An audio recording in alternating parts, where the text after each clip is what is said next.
Hello everyone, welcome to exam Mantra by Alka. तो दोस्तों, हम लोग देख रहे थे पॉलिटी के एमसीक्यू, जो कि आने वाली आपकी आरओ की परीक्षा, जो समीक्षा अधिकारी वाला एग्जाम है, उसके अलावा साथ में साथ आपकी यूपी पीसीएस का एग्जाम हो गया, बिहार पीसीएस का एग्जाम हो गया।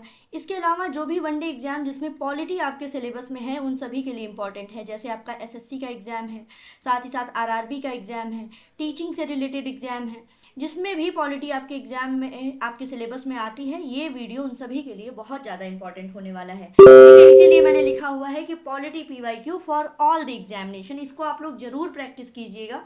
तो चलिए शुरू करते हैं। पिछले वीडियो में हमने दोस्तों आपके मेकिंग ऑफ द कॉन्स्टिट्यूशन हो गया, साथ ही साथ आपके एक्ट जो थे क्राउन रूल के टाइम में, उसके बारे में हमने पढ़ा था, उससे रिलेटेड हमने एमसीक्यू देखा था।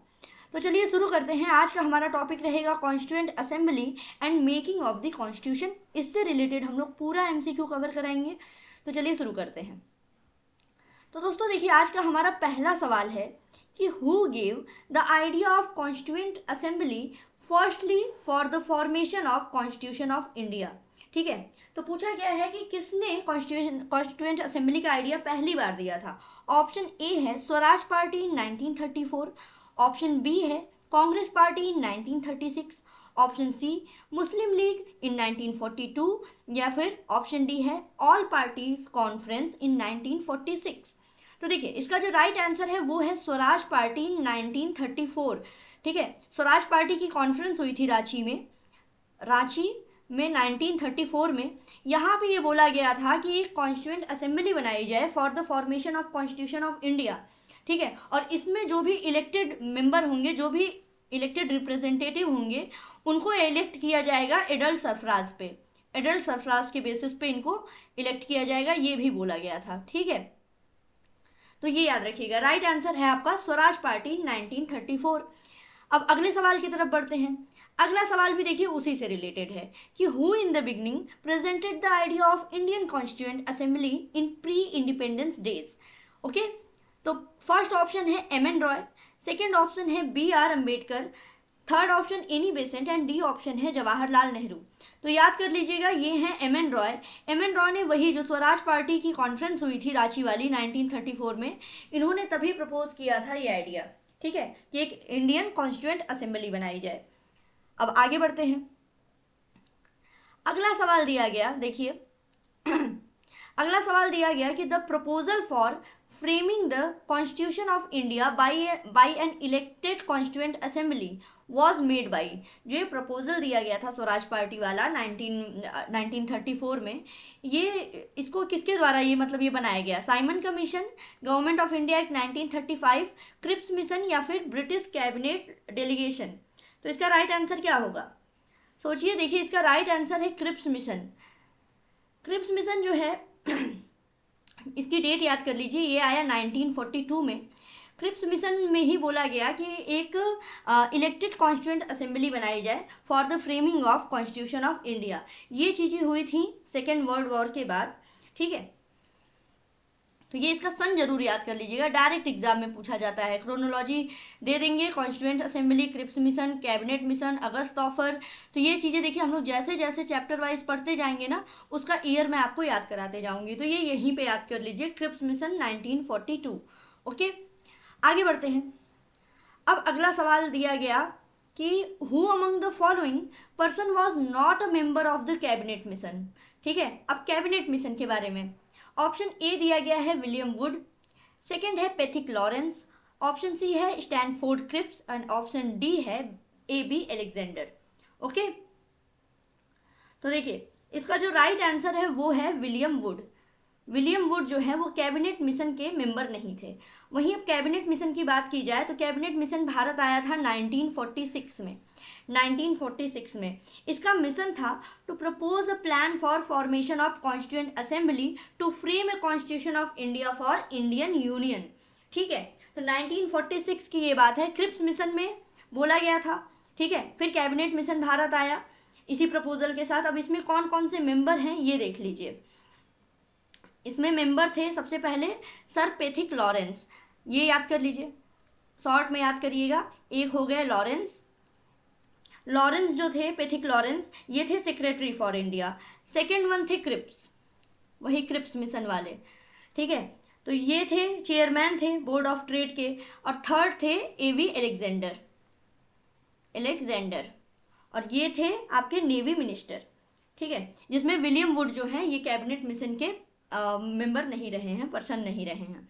ओके, तो ये हो गया कैबिनेट मिशन के बारे में, उसका प्लान आपने देख लिया और कौन कौन से मेंबर थे ये देख लिया। 1946 कैबिनेट मिशन याद रखिएगा।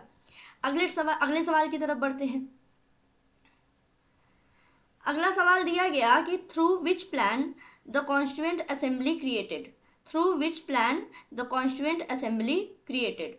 ऑप्शन ए है Cripps mission plan, option B cabinet mission plan, option C है साइमन कमीशन, ये कमीशन है साइमन कमीशन, या ऑप्शन डी है नन ऑफ द एबव। ठीक है, तो राइट आंसर क्या होगा?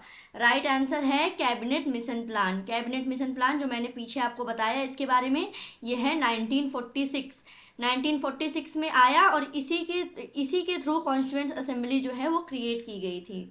ठीक है, आगे बढ़ते हैं अगले अगले सवाल की तरफ। अगला सवाल दिया गया, अब आ गया है अगला सवाल आपके इंटरिम गवर्नमेंट से रिलेटेड। इंटरिम गवर्नमेंट में बोला गया interim government formed in 1946. The vice president of the executive council was, vice president कौन था एग्जीक्यूटिव काउंसिल का? जवाहरलाल नेहरू, सी राजगोपालाचारी, डॉक्टर एस राधाकृष्णन, या फिर डॉक्टर राजेंद्र प्रसाद।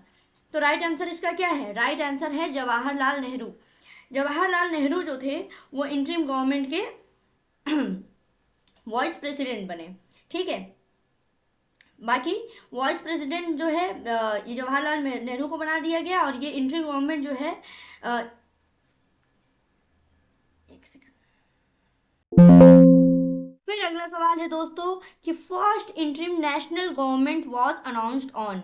ठीक है, first interim government was announced on 24 अगस्त 1946, 25 अगस्त 1946, 22 अगस्त 1946, या फिर 23 अगस्त 1946।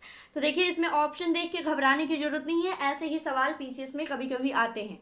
ठीक है, इंटरिम गवर्नमेंट पहली, इसकी डेट क्या है? इसकी डेट है 24 अगस्त 1946। ठीक है, ये याद कर लीजिएगा, बहुत इंपॉर्टेंट है, इसको जरूर से याद कर लीजिएगा।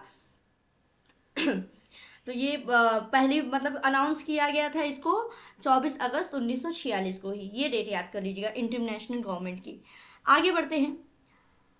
अगला सवाल दिया गया कि first elected chairman of constituent assembly, first elected chairman of constituent assembly. Option A B R Ambedkar, option B है Sachchidanand Sinha, option D C doctor Rajendra Prasad, या फिर ऑप्शन डी है डॉक्टर एस राधाकृष्णन। तो इसमें राइट आंसर क्या है ये बताइए।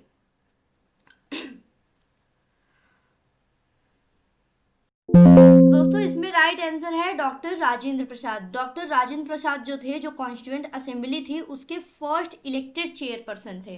ठीक है, first elected chairperson doctor Rajendra Prasad थे। और वहीं टेम्पररी की अगर बात की जाए कि जब कॉन्स्टिट्यूएंट असेंबली बनी थी, ठीक है, जब पहली मीटिंग उसकी हुई थी कॉन्स्टिट्यूएंट असेंबली की अगर बात करें तो इसकी जो फर्स्ट मीटिंग हुई थी, पहली वाली मीटिंग, ठीक है, ये हुई थी आपकी 9 दिसंबर 1946 को, 9 दिसंबर 1946 को। तो इस टाइम में एक टेम्पररी प्रेसिडेंट बनाए, टेम्पररी चेयरपर्सन बनाए गए थे, वो थे डॉक्टर एस राधाकृष्णन। ठीक है, डॉक्टर एस राधाकृष्णन थे टेम्पररी वाले। फिर उसके बाद में एक परमानेंट चेयरपर्सन बनाए गए, चेयरमैन 2 दिन बाद। ठीक है, 11 दिसंबर को 11 दिसंबर 1946 को एक परमानेंट चेयरमैन बनाए गए, वो थे डॉक्टर राजेंद्र प्रसाद। ठीक, और साथ ही साथ ये जान जाइएगा कि डॉक्टर राजेंद्र प्रसाद का नाम किसने प्रपोज किया था? तो name proposed by JB Kripalani, ये भी एग्जाम में पूछा जाता है। ठीक है, तो देखिए 3-4 तरीके के आपके सवाल हो गए। पहली तो फर्स्ट इलेक्टेड चेयरपर्सन कौन थे कॉन्स्टिट्यूएंट असेंबली के? डॉक्टर राजेंद्र प्रसाद। इनका इलेक्शन किस दिन हुआ था? तो 11 दिसंबर 1946 को। पूरी क्रोनोलॉजी अगर देखी जाए तो कॉन्स्टिट्यूएंट असेंबली की जो पहली मीटिंग हुई थी वो हुई थी 9 दिसंबर 1946 को। तो टेम्पररी चेयरमैन कौन बने थे? डॉक्टर एस राधाकृष्णन, क्योंकि वो सबसे वरिष्ठ थे। ठीक है, उसके बाद 2 दिन बाद 11 दिसंबर 1946 को डॉक्टर राजेंद्र प्रसाद को इलेक्ट किया जाता है as a chairperson of constituent assembly, और इनका नाम प्रपोज किया था जेबी कृपलानी ने। ठीक, अब आगे बढ़ते हैं। अगला सवाल देखिए फिर से। Doctor Rajendra Prasad was the elected chairman of the constituent assembly in September 1946, October 1946, November 1946 या फिर दिसंबर 1946। ठीक है, तो मैंने अभी आपको बताया ना, दिसंबर 1946, दिसंबर 1946, और वो डेट थी 11 दिसंबर 1946, जब इनको एक परमानेंट चेयरमैन के रूप में इनको इलेक्ट किया गया था। ठीक है, बाकी आपको हो सकता है डेट दे दे एग्जाम में कि 9 दिसंबर 1946, तो ये याद रखिएगा, ये जो थे ये टेम्पररी चेयरमैन थे। ठीक है, टेम्पररी चेयरमैन थे, वो थे एस राधा कृष्णन, एस राधा कृष्णन। ठीक है, फिर 11 दिसंबर 1946 को परमानेंट जो है चेयरपर्सन बने थे डॉक्टर राजेंद्र प्रसाद, डॉक्टर राजेंद्र प्रसाद। और मैं बार बार बता रही हूँ, डॉक्टर राजेंद्र प्रसाद का नाम किसने प्रपोज किया था, तो name proposed by JB Kripalani, JB Kripalani. Okay, अब अगले सवाल की तरफ बढ़ते हैं। अगला सवाल है, what are true about constituent assembly, constituent assembly के बारे में क्या सही है ये बताना है। पहली चीज तो लिखा हुआ है कि constituent assembly's first meeting was held on 9 December 1946। ठीक है, ओके, ये हो गया। सेकेंड है, it's first permanent president was doctor S Sachchidanand Sinha. Second, third क्या है, Muslim League boycotted first meeting of constituent assembly. इतना मैंने पढ़ाया, आप लोग को पता ही चल गया होगा कि पहली मीटिंग जो थी वो 9 दिसंबर 1946 को हुई थी, लेकिन फर्स्ट परमानेंट प्रेसिडेंट जो है वो सच्चिदानंद सिन्हा नहीं थे, वो तो थे डॉक्टर राजेंद्र प्रसाद।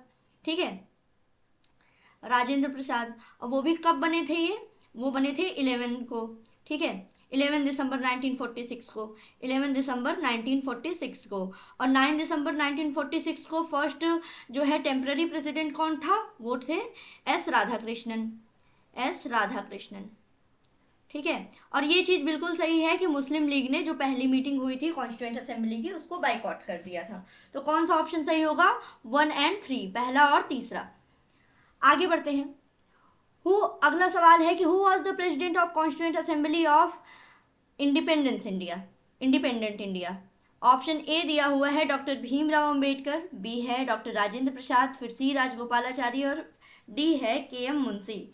इंडिपेंडेंट इंडिया की बात हो रही है, तो बताइए। तो वही हैं जो पहले थे, जो पहले परमानेंट थे 1946 वाले, वही इंडिपेंडेंट के टाइम में भी थे, डॉक्टर राजेंद्र प्रसाद। एक ही सवाल को देखिए दो तीन तरीके से आपसे पूछेगा, बस आपको कंफ्यूज नहीं होना है। ठीक है, आपसे पूछा जाए कि कॉन्स्टिट्यूएंट असेंबली के पहले परमानेंट चेयर प्रेसिडेंट कौन थे, या फिर पहले इलेक्टेड प्रेसिडेंट कौन थे, या फिर इंडिपेंडेंट इंडिया के कॉन्स्टिट्यूएंट असेंबली के प्रेसिडेंट कौन थे, सबका आंसर होगा राजेंद्र प्रसाद। सिर्फ एक याद रखिएगा कि टेम्पररी प्रेसिडेंट अगर पूछा जाएगा तब फिर एस राधाकृष्णन होगा।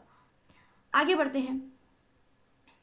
अब अगला सवाल देखिए, अच्छा दिया है कि who was the first nominated deputy chairperson of constituent assembly. ठीक है, डिप्टी चेयरमैन का पूछा गया है, T Krishnamachari, V Krishnamachari, H Mukherjee, या फिर फ्रैंक एंथनी।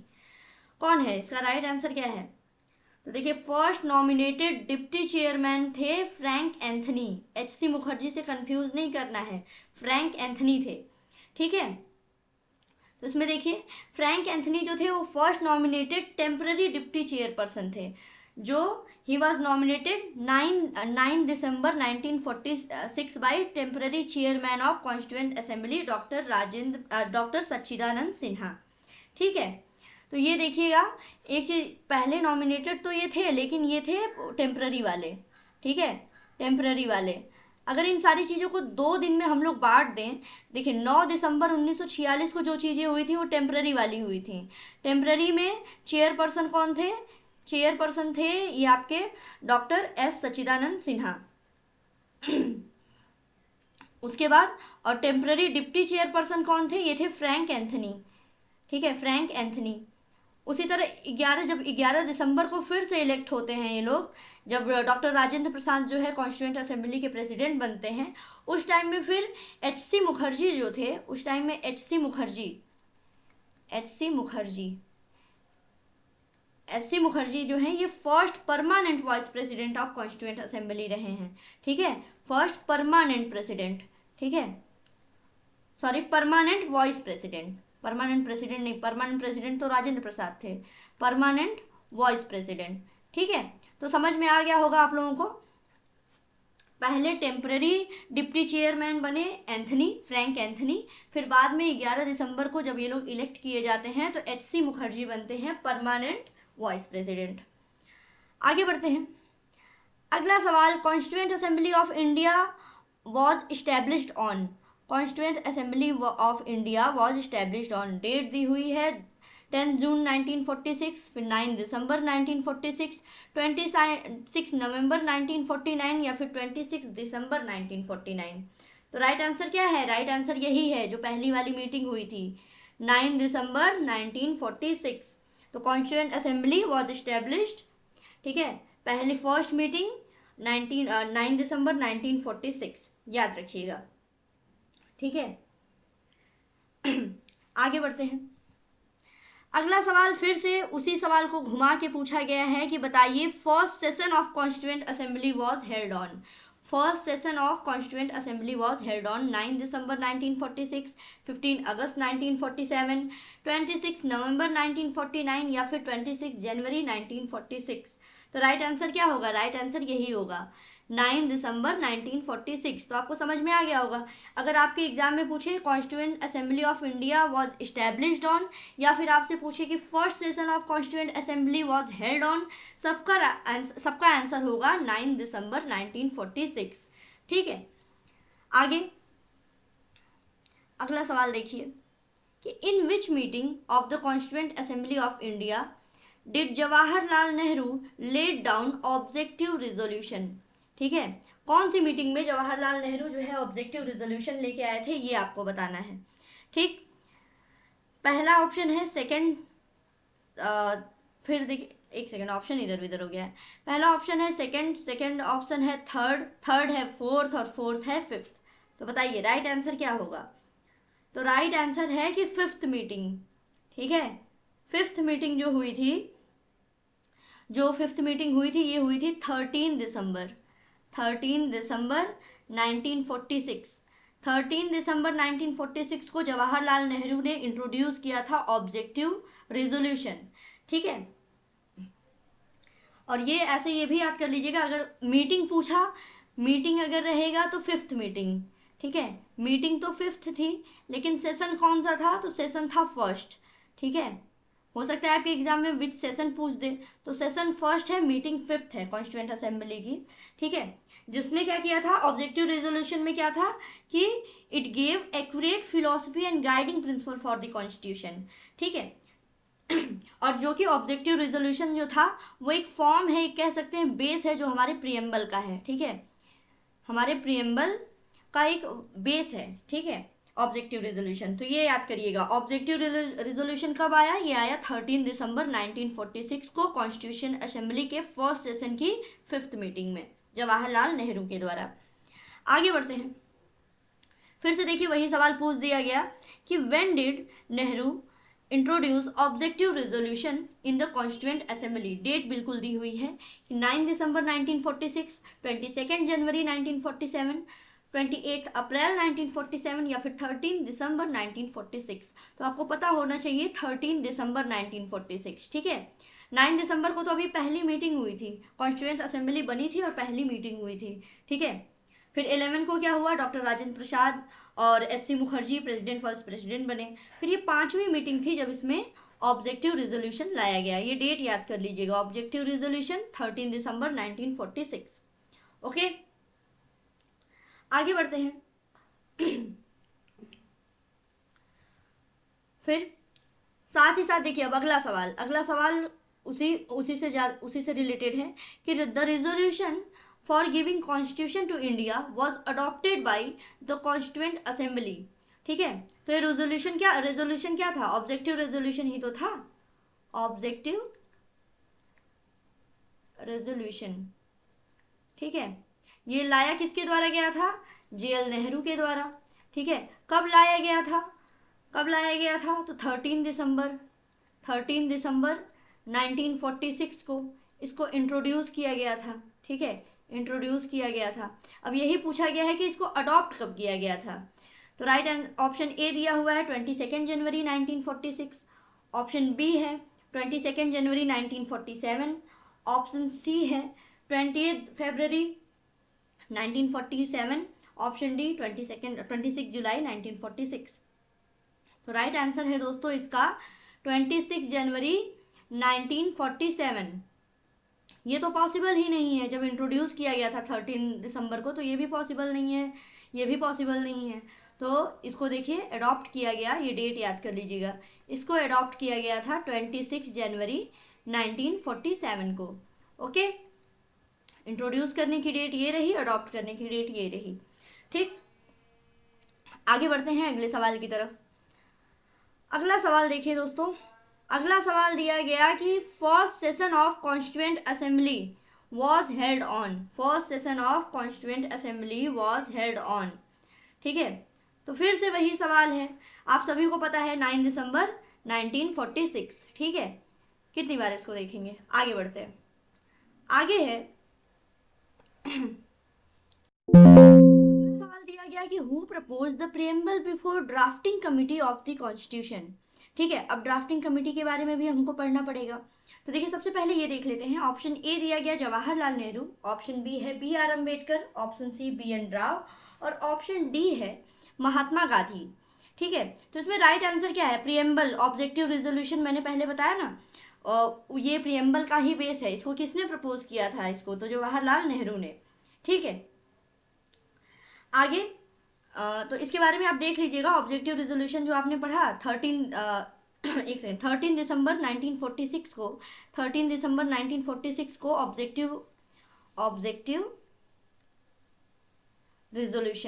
ऑब्जेक्टिव रेजोल्यूशन इसको प्रपोज किया गया जवाहरलाल नेहरू के द्वारा। ठीक है, जवाहरलाल नेहरू ने ही इसको प्रपोज किया था। बाद में इसको जो है वो 22 जनवरी 1947 को इसको एक्सेप्ट कर लिया गया था। बाद में यही जो ऑब्जेक्टिव रेजोल्यूशन है, ये बाद में यही फाउंडेशन बनता है प्रिएम्बल ऑफ द कॉन्स्टिट्यूशन का। बाद में यही फाउंडेशन रहता है, यही बेस बनता है, आप कह सकते हैं किसका, प्रिएम्बल का। तो यही इस सवाल में पूछा गया है कि who propose the preamble before the drafting committee of constitution. तो यही ऑब्जेक्टिव रेजोल्यूशन जो नेहरू ने प्रपोज किया था, तो जवाहरलाल नेहरू ने ही प्रिएम्बल भी प्रपोज किया था। ठीक, आगे बढ़ते हैं। अब अगला सवाल देखिए, थोड़ा रटने वाला। अगला सवाल ये दिया गया है कि who was the constitutional adviser at the time of formation of the constitution. Constitutional adviser कौन था, B R Ambedkar, doctor Rajendra Prasad, B N Rao या फिर के एम मुंशी। तो कौन थे? तो देखिए इसका जो राइट आंसर है वो है B N Rao. B N Rao को अपॉइंट किया गया था एज कॉन्स्टिट्यूशनल एडवाइजर। ठीक है, during the formation of constitution. आगे बढ़ते हैं अगले सवाल की तरफ। अगला सवाल क्या दिया गया है, first draft of the constitution was prepared by B R Ambedkar, K Santhanam, B N Rao या फिर के एम मुंशी।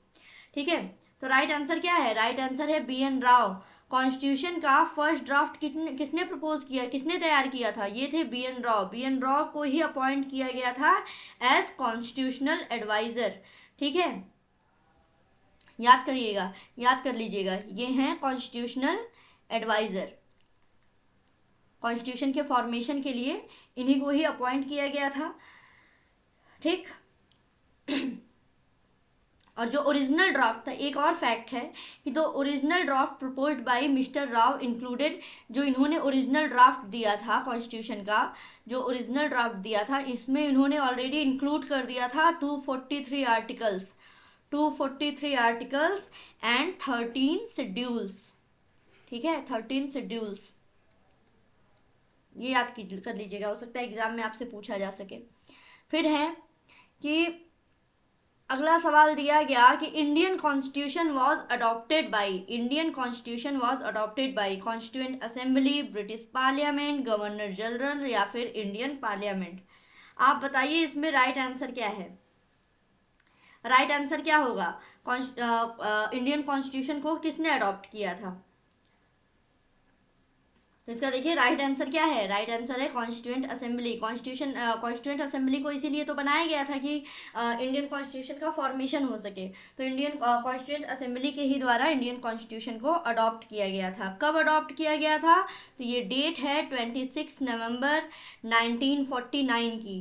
ठीक है, इसको अडॉप्ट, जब दो टर्म आए आपके एग्जाम में, अडॉप्ट और इनैक्ट, अडॉप्ट आए इनैक्ट आए, when constitution of India was adopted और इनेक्टेड, डेट होगी आपकी 26 नवंबर 1949। यही है 26 नवंबर, इसी 26 नवंबर को हम लोग बोलते हैं कॉन्स्टिट्यूशन डे। ठीक है, ये है हमारा कॉन्स्टिट्यूशन डे। ठीक है, आगे बढ़ते हैं। अगला सवाल, अगला सवाल है स्टेटमेंट वाला, बहुत अच्छा।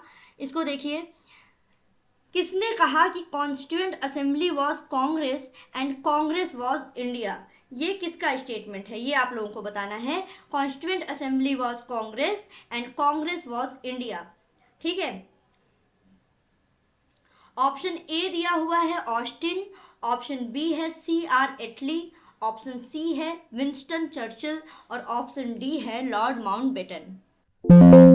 तो दोस्तों देखिए, इसका जो राइट आंसर है वो है ऑस्टिन। ऑस्टिन ने कहा था कि constituent assembly was Congress and Congress was India. ठीक है, इसको याद कर लीजिएगा आप लोग।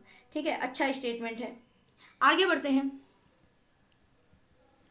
इसमें देखिए दोस्तों, इसमें कई चीज़ें हैं जो बताने को रह गई हैं, लेकिन हाँ सबसे ज़्यादा इंपॉर्टेंट है, जाते जाते एक चीज़ हम लोग पढ़ लेते हैं, इंटरिम गवर्नमेंट कैबिनेट के बारे में। ठीक है, काफ़ी ज़्यादा इंपॉर्टेंट है इंटरिम कैबिनेट, इसके बारे में चलिए थोड़ा देख लेते हैं। यहाँ पे एक चीज़ मैं आप लोगों को बता देती हूँ, आप लोग नोट्स में अपने ऐड कर लीजिएगा।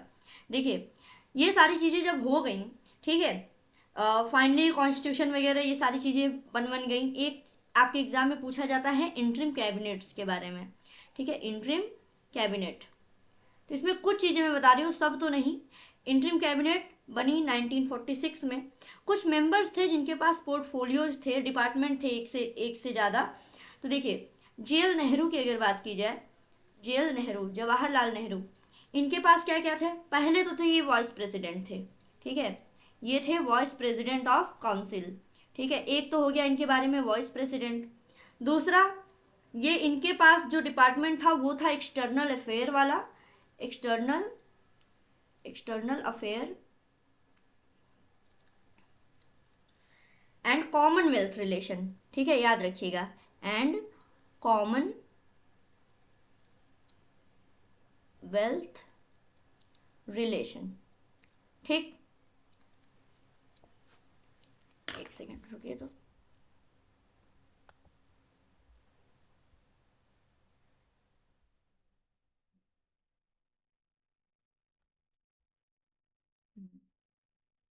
चलिए, इस पे मैं ऐड कर दे रही हूँ।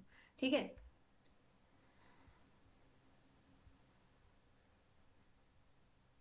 जवाहरलाल नेहरू के बारे में तो आपने देख लिया, वाइस प्रेसिडेंट थे, साथ ही साथ एक्सटर्नल अफेयर्स था पोर्टफोलियो में, और कॉमनवेल्थ रिलेशन वो देखते थे। ठीक है, इसके अलावा सरदार सरदार वल्लभ भाई पटेल।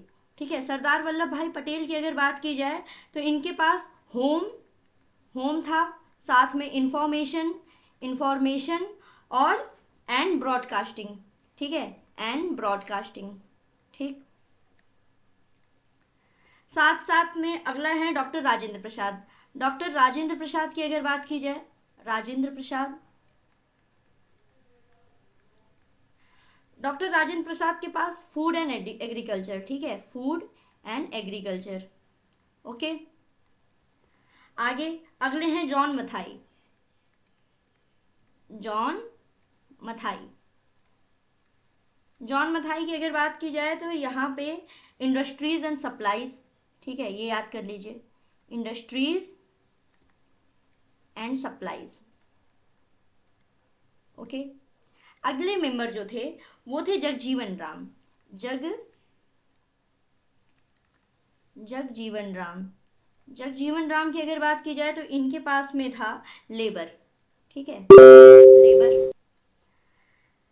अगला है सरदार बलदेव सिंह। ठीक है, सरदार बलदेव सिंह, बलदेव सिंह, बलदेव सिंह के पास में डिफेंस। ओके। बलदेव सिंह के पास में आपने देख लिया, बलदेव सिंह का ये हो गया, ठीक है। फिर आगे बढ़ते हैं, बलदेव सिंह का डिफेंस आपने देख लिया। अब चलिए फिर से बढ़ते हैं अगली स्लाइड पे। इसमें अगले फिर हैं अगले मेंबर इसके सी एच भाभा, ठीक है। अगले मेंबर हैं C H Bhabha. C H Bhabha की अगर बात की जाए तो इनके अंडर में था वर्क्स माइंड एंड पावर, ठीक है। इसको मैं लिख देती हूँ, works mind and power, works mind and power हो गया। फिर अगले हैं लियाकत अली खान, ठीक है। लियाकत अली खान, लियाकत लियाकत अली खान। लियाकत अली खान की अगर बात की जाए तो इनके अंडर में फाइनेंस था। हम लोग देखिए इंटरिम गवर्नमेंट की बात कर रहे हैं 1946 वाली। फिर है अब्दुल रब निस्तार, अब्दुल रब निस्तार। अब्दुल रब निस्तार की अगर बात करें तो post and air, post and air. फिर अगले मेंबर कौन है, असफ अली हैं, अशरफ अली। अशरफ अली के अंडर में रेलवेज, ठीक है। अशरफ अली के अंडर में रेलवेज हो गया। फिर है रेलवेज एंड ट्रांसपोर्ट हो गया, सी राज गोपालाचारी का नंबर आता है, सी राज गोपालाचारी। सी राज गोपालाचारी की अगर बात करें तो इनके इनके अंडर में एजुकेशन एंड आर्ट्स था, ठीक है। एजुकेशन लिख लीजिए, एजुकेशन एंड आर्ट्स हो जाएगा। फिर आई चुंदरीगर, ठीक है। आते हैं चुंदरीगर। चुंदरीगर के अंडर में है कॉमर्स, कॉमर्स। फिर दो मेंबर बचते हैं, एक हैं गजनफर अली खान, ठीक है। गजनफर अली खान, इनकी अगर बात करें तो इनके अंडर में था हेल्थ, हेल्थ। और लास्ट में बचता है लॉ, लॉ थे जोगेंद्र नाथ मंडल, जोगेंद्र नाथ मंडल, इनके अंडर में था लॉ। ये मैं दोस्तों इसलिए बता रही हूँ ना क्योंकि आपके एग्जाम में इससे बहुत सवाल आते हैं, इंटरिम गवर्नमेंट इंटरिम कैबिनेट से रिलेटेड, ठीक है। इंटरिम कैबिनेट से मिलान करने को दे देगा या डायरेक्ट आपसे पूछ सकता है, इसीलिए मैंने ये ऐड किया है। इसका जो ये एनोनेशन वाला वीडियो है, ये पूरा पीडीएफ जो है ये मैं ग्रुप में डाल दूंगी, टेलीग्राम वाले ग्रुप में डाल दूंगी, वहाँ से आप लोग ज़रूर ले लीजिएगा। बाकी पढ़ते रहिए, बहुत इंपॉर्टेंट है। नेक्स्ट हम लोग फिर मिलेंगे ऐसे ही एमसीक्यूज़ के साथ। पढ़ते रहिए। God bless you all, thank you so much.